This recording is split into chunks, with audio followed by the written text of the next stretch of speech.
Happy Friday, Brian Manning back again with your weekly update. Let's get right to it. So the first thing I want to talk about today is just Equifax and their data breach. So one thing I highly recommend is going onto their website, putting in information, and seeing if you were affected. Unfortunately, supposedly I was impacted by this, which led me to another topic I want to talk about real quick, which is just credit freezes. My recommendation is for everyone to go to each individual credit bureau, that's TransUnion, Equifax, and Experian, and freeze your credit report. It's free, takes a little bit of time to do it, not a big deal.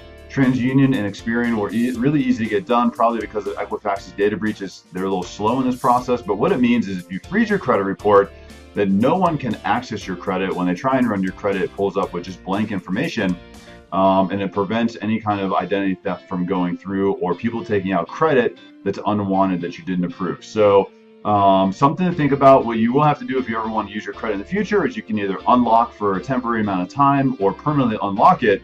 Slightly a nuisance, I understand that, but in the world that we live in with potential identity theft, I'd highly recommend it. So take a look at credit freezes. If you have any questions on doing this, call me. I can walk you through the steps.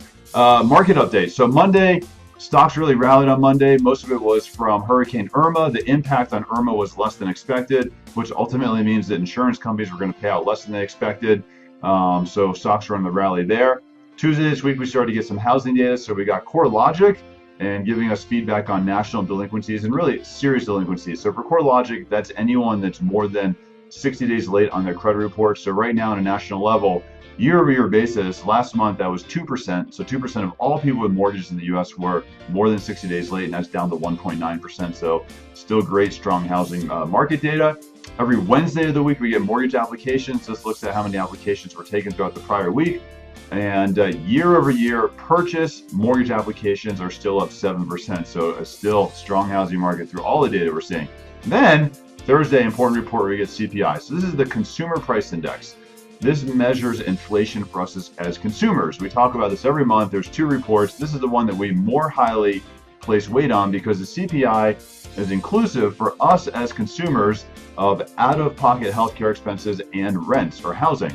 What the Federal Reserve looks at as PCE, it's different. It doesn't take that into account. So headline number for CPI went up from 1.7% to 1.9%. Most of this has to do with fuel. So if you look at the core rate, this strips out the volatile fuel and food. Core rate was stable at 1.7%. So month over month basis, we really didn't see any change in inflation there. Also got some information on housing rents. Nationwide housing rents are up 4% year over year, something for first-time homebuyers to consider. According to Rent Monkey in Boulder, over the last 6 months, one-bedroom rents are up 8.1%, and two-bedroom rents are up 9%. So seeing a strong rental market here, not so great for first-time homebuyers, but something to consider to get you out of there and to buy a house.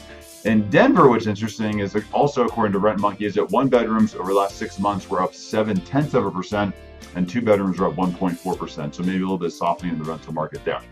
Overall, this week, the yield on the 10-year Treasury has been steadily increasing. What does that mean? That just means mortgage rates are going up. So this week alone, compared to last week, we're seeing rates anywhere from 1/8 to 1/4% higher based on the loan program that you're looking at. So certainly seeing a little bit of increase in rates there. I'm around all weekend.